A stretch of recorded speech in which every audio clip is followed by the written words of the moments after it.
guys, TinaGale here, and I'm back with another layout that's going to complement and go beside the one that I shared last week. So I'm using last month's kit from the ScrapRoom, and I'm doing that because this is the same paper that I used for the photos of my daughter at this same event. They were making posters for their 4-H projects. And so oftentimes, instead of repeating a lot of layouts and stuff, I have two children. So I will create, like on this example, I will put his photos on one page and I'll put her photos on another page. And then they go side by side in my album. So I try to make them coordinate most of the time. But then they also know that if something happens to me, that they are more than welcome to go into my albums and split them all up. Or if when they get married and they have their own family and they want some of their layouts, then they have some that's specifically made for them and their album. And so they can come and get those and take them apart or whatever. So they're not, all of the layouts that I do, I don't view as, they're my layouts and it's my album or whatever. I try to break it up, do things occasionally, not always, but occasionally I try to make layouts that are specifically for one or the other. But again, I try to make them coordinate if I have photos of both of them so that they can go in my albums together. So this is one example. So I shared last week the page that I did of my daughter, and so these are the photos that I took of my son. And like I said, I'm using my kit. So this is Jelly Bean Soup, the Hearty Hodgepodge. And I'm doing a little bit of the same thing. Since I'm going to school right now, my time for scrapbooking is very minimal. I have went from pretty much having as much time as I want to scrapbook to having to still moments of the evening, which normally I'm too tired to, or just on the weekends around family and events. So I'm using some of my go-to designs that I really enjoy working with and are easy for me and not a lot of thought. So I had some comments on my other one that people would like for me to share more about go-to designs and stuff. So I'm thinking once I complete some of these layouts, because I have another one that's coming up and I've done kind of the same design, but it's a total different look. So I'm thinking about just sharing those. It won't actually be like a process video, but I'll be sharing my thoughts and examples of layouts of my go-to designs. So I've put that on my list of things to do, so be looking for that maybe in a few weeks. So I started just with gray cardstock, and just like the other design, I've split my page into thirds. So I'm going to put everything to the third vertically onto the left. So I cut that piece of paper, and it's more than likely about 4 inches wide because it's going to take up a third of the design. But I moved it away from the outside edge, and then I like something on the opposite side. So before I did it top to bottom. So this one, I cut that strip that had those chevrons. I just took a little sliver of it, so it just looks like a diagonal stripe, but it has all of the colors in my color scheme, and I put that off to the right. And then I'm just building up for my photos. So when I have two like this that's in a sequence, I like to push them together and then just mat them. So I matted them on white cardstock and then again with a really wide mat of blue pattern paper. I chose the blue to really play off of the orange in his shirt. So those two are complementary colors, so it's really going to make the photos pop off the page.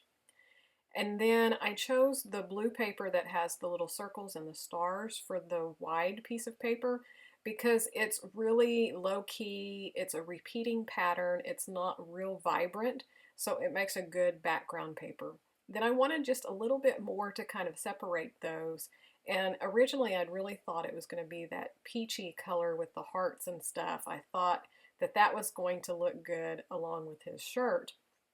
But when I saw the green, I really liked it, and the reason that works so well is because, again, it's a tone on tone, it's a neutral, but it kind of bridges those colors between that blue and yellow on that background and the blue in the matte paper. So that was a really good, and since there's a little bit of green in that striped off to the right hand side, then it repeats that so that it doesn't look odd over there.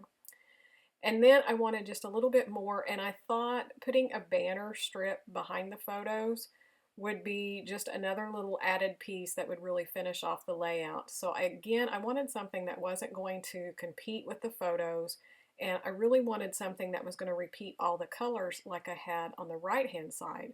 So this strip of paper that I chose was the one that had text and then all of the little puppies printed on it and the different pattern papers. And I positioned it to the left hand side right underneath to where he's sitting to really draw attention to him in the photo. So all of those things play into the design of this layout to really focus on the photos and then the story that they're telling. So that was pretty much all of the basis of the background, and then I'm just ready to do some embellishing. And again, since I'm working on such a tight schedule, and these are just quick, simple layouts, but they're really good sound design. What am I trying to say? Just design principles and stuff so that they really tell the story of the photos and stuff.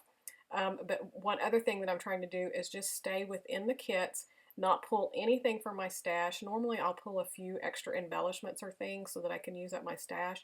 But right now, because of the time constraints, I'm just sticking to what's in the kit. And there is plenty in the kits to do all of the embellishing. But that's keeping down all of those decisions that I need to make in the layout so I can get them done quickly. So since I used the puppies in the background, I decided to use the little die cut puppy. Even though it doesn't have anything to do with the photos or the stories of the photos, it works and it's really cute, and it's yellow. So I'm repeating that yellow, and I put a yellow tab up next to him in the top left. So that's kind of my triangle there, is that, the bottom where the puppy's at, and then I'm going to add just a couple of little stars up at the top right. And so I'm going to circle all around those photos and really draw your eye in with that. This little piece up here, I was trying to think of something, and I originally thought about cutting some other papers and just laying some, or layering some little thin strips of different patterns underneath that diagonal stripe. But at this point I was needing to finish up, so I just used that little yellow label, and I'm going to put my date on there, and so that's just enough because that little cluster just needs to be really small. But if you wanted to recreate this layout and do more, then if you just cut thin strips of patterned paper, different lengths, you could tuck them up underneath where that diagonal stripe is. You could also tuck them up on the left hand side there where I left the cardstock showing, so you could put some extra papers there if you want to pull in more colors. All of that works really well. And so I just used the star stickers. I had talked about those in the other layout that I was doing. I had saved those specifically for his page.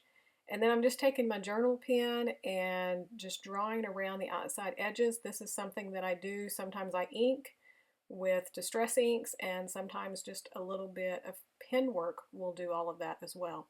So I hope you enjoyed this. I have another layout that I will be putting up this week, so be sure to come back and check out it. It will be using February's kits from the ScrapRoom. And yep, I think that's about it. Another quick layout. I think this took me about 30 minutes to do because using my go-to designs, using the kit, limiting my decisions. So those are all really good tips for you if you're trying to create when you're in a busy season of life and you want really nice layouts, but to be able to do them quickly. So I hope you enjoyed this. If you're not a subscriber of my YouTube channel, I would love to have you click the subscribe button, and a thumbs up's always appreciated. So here's some still shots, and I will see you later with another process video. Thanks so much for watching.